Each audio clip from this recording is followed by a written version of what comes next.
Bienvenue sur Africa 24. Du 7 au 11 juillet 2026, Yaoundé a été le centre de la francophonie parlementaire. Le Cameroun a accueilli la 51e session de l'Assemblée parlementaire de la francophonie, un rendez-vous qui a réuni près de 400 parlementaires et responsables institutionnels autour des grands défis de l'espace francophone, notamment la coopération, la démocratie, la jeunesse, l'égalité femmes-hommes, développement économique et transformation numérique. Pour en parler, nous recevons aujourd'hui dans l'interview Madame Amélia Lacrafi, secrétaire générale de l'Assemblée parlementaire de la francophonie. Madame, bienvenue à vous sur Africa 24. Merci, bonjour. Le Cameroun a accueilli la 51e session de l'APF dans un contexte international marqué par de nombreuses crises. Quel message la francophonie parlementaire veut-elle porter depuis Yaoundé? Depuis Yaoundé, l'APF marque un temps très fort. Nous diffusons un grand message de paix, un message d'entente, un message de communion. Et ce qui est très intéressant, c'est que nous montrons aussi que la francophonie attire de plus en plus. 2 nouveaux parlements nous ont rejoints et 3 nouveaux sont en train de faire la demande pour nous retrouver. Donc nous sommes 99 parlements aujourd'hui sur 5 continents et dans très peu de temps, nous serons 104. Vous êtes secrétaire général de l'APF depuis mars 2025. Quelles avancées concrètes ont émergé de cette session au-delà des déclarations politiques, notamment en matière de coopération parlementaire, de mobilité et de développement économique dans l'espace francophone? Ce qui est très concret chez nous, c'est que l'APF, donc le secrétaire général de l'Assemblée parlementaire francophonie, accompagne les parlementaires et les fonctionnaires des parlements en montée en compétences. Donc nous les formons parce que nous pensons que des parlementaires formés sont des parlementaires qui ont confiance en eux et je pense que l'état de droit nous dira merci s'il peut parler. Et aujourd'hui, nous avons eu des sessions, donc cette 50e session, avec nos 4 commissions qui se sont retrouvées, qui ont travaillé toute la journée du vendredi. Nos 2 réseaux, le réseau des femmes et le réseau des jeunes parlementaires, qui ont fait des travaux très importants le jeudi, donc la plénière vendredi et samedi. Et ce qu'en est sorti très clairement, c'est des résolutions très fortes pour les femmes, donc sur les sujets violences sexuelles et sexistes, sur la place des femmes dans le monde aujourd'hui. Et toutes ces résolutions, qu'elles soient pour les jeunes, pour les femmes ou pour la paix en général, il faut, et on les accompagne pour qu'elles soient traduites en loi dans chaque parlement. Vous plaidez justement pour une francophonie plus économique et entrepreneuriale. Comment faire de l'espace francophone un véritable levier d'opportunité, notamment pour la jeunesse africaine? Alors nous sommes attractifs aujourd'hui et de plus en plus, ce que je vous disais en arrivant. Et aujourd'hui, comment nous accompagnons cette organisation à montrer pourquoi il faut nous rejoindre et que les États rejoignent l'OIF. Parce que nous sommes l'OIF et l'APF, 2 organisations qui travaillons pour améliorer donc le rayonnement de notre langue, mais aussi les valeurs que nous portons. Et dans les valeurs que nous portons, faire en sorte que cet espace francophone soit plus attractif. Pourquoi ? 2060, nous allons avoir 2 tiers des hommes et des femmes dans ce monde francophone qui auront moins de 30 ans. Qu'est-ce qu'on fait aujourd'hui avec ces jeunes ? Quelle place ils auront ?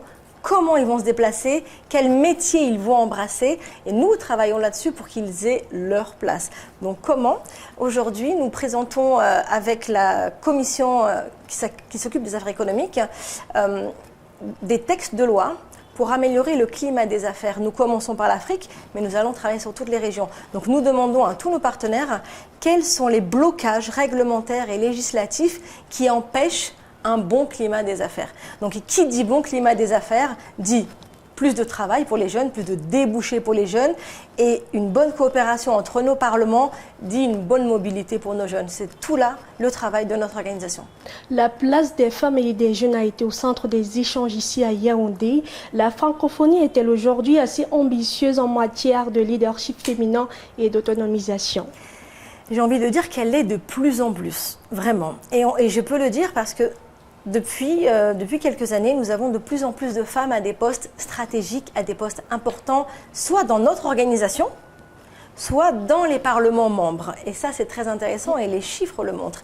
Mais aussi, nous accélérons nos formations de leadership pour les femmes. Donc nous avons de plus en plus de femmes parlementaires qui bénéficient de nos formations pour la prise de parole en public, pour la confiance. Et plus ces femmes suivent ces formations, plus elles se positionnent sur des postes à responsabilité, ce qu'elles n'osaient pas faire avant.